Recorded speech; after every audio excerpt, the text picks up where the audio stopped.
For today's video guys, ay gagawa tayo ng bagong recipe. So this is easy lang. Steam lang natin to guys. And masarap tong i-partner sa coffee or pang merienda na din guys. So pwede din siya gawing business. So huwag na natin patagalin pa kasi tumatakbo na yung oras. So let's start! We'll be using glutinous rice flour. So yung una natin gagawin ay tanzong.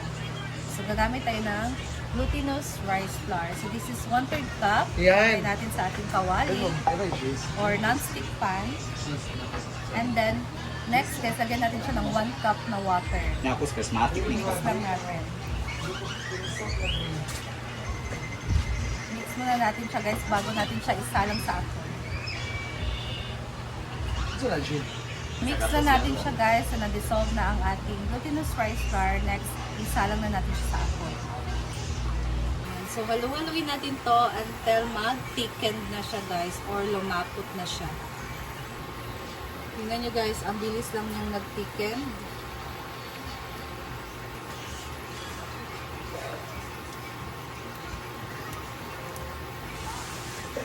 Ayan. So, set aside na natin to para lumamig.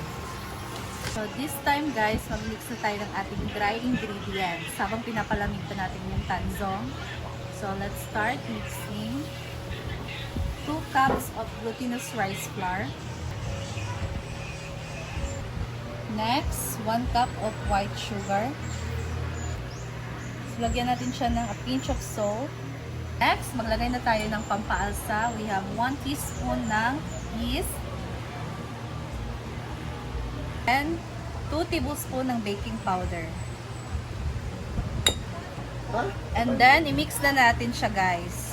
Mix muna natin itong ating dry ingredients.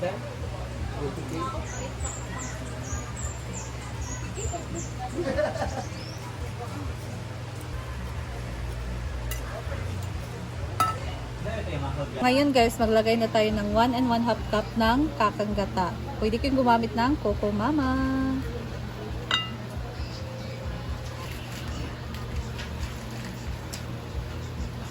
So, i-mix na natin guys.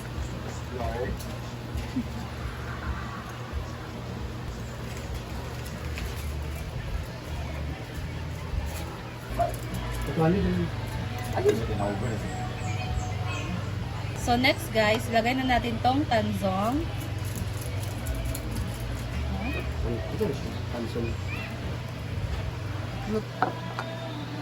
Okay, mix lang natin to guys. Next guys, lagyan natin siya ng food flavoring na may color na din. So strawberry flavor.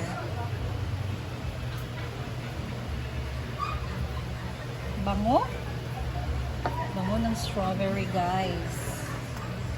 So mix lang natin.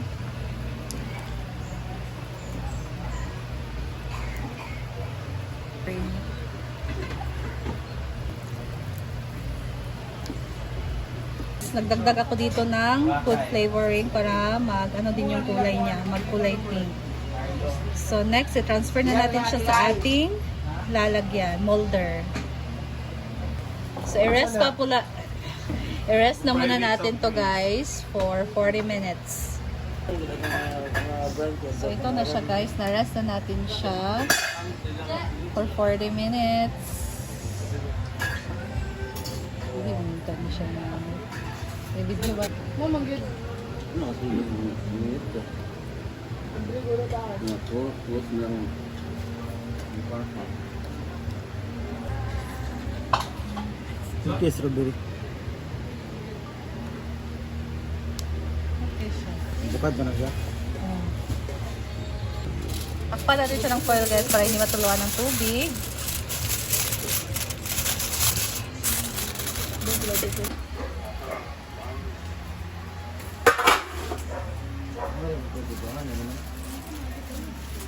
So, isalang na natin siya for 15 minutes to 20 minutes.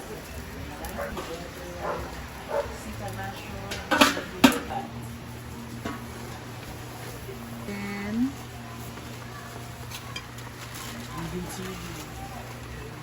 so, next natin gagawin guys ay ganito. Para siyang palitaw. Depende na sa inyo kung gaano kalaki yung gawin nyo dito. Coat natin to ng milk powder. Nangumpra? Parang asta. Ay, para sa ilang baluban. Ayan guys, so i-coat natin siya sa milk powder.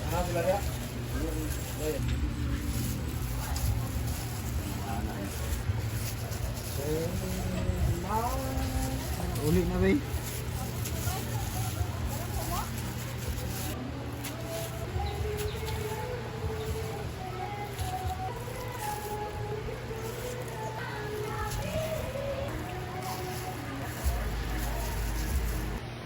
So, ayan na siya guys. Strawberry mochi.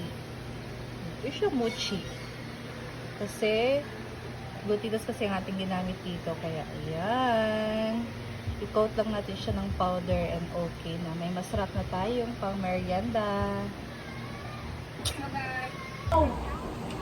So, titikman na natin siya guys.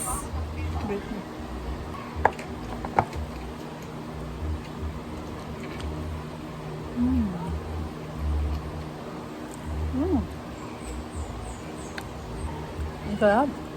Strawberry flavor. Here guys.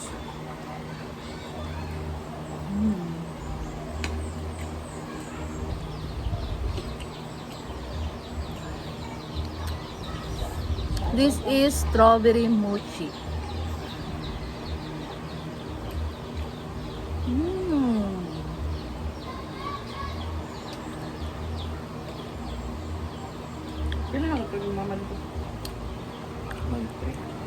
Ang sarap niya guys. Mas masarap pa siguro ito pag ilagay ito sa ref. Pero meron niya ito. Talaga? Nandun. I swear. Mas masarap ito pag ilagay sa ref.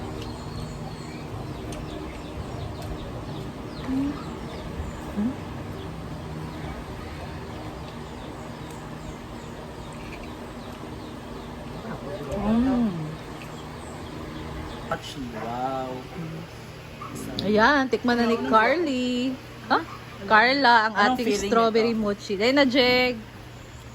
Walang feeling. Just milk powder and strawberry flavor. Our. Ay, our. Really strong.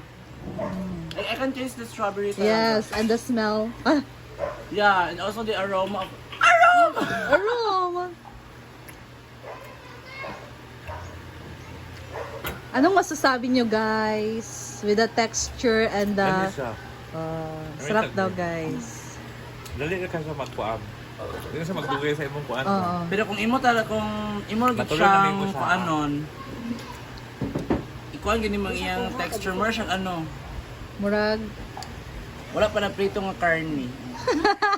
yung color. Yung color. Pero namin siya, I love it. Thank you. Hindi ko magkaon na. Okay, nakablo ko ba sa ito? Atilay na! Marpel. Atilay! Ay, ito, humok na lang. Pas na! Wala mo siya ikuan. Arnie mo pa Kaya naluto. kagikan. Tulog. Tulog ka. Shot food. Sige, Bakit magaling mo, ka. ma'am? Oy, mabungot to ng awat. Mami. Pinawas ha? Oo, kaya sabi naman sa kid. Ha? Bro, humok ka? Ha? Humok siya. Mochi. Uchi, gani. Kaya. Ano ni Uchi, de? Thank you. Wala ba na feeling? What's your feeling? Isa, wala. Guys. Paano ba ito si Tito?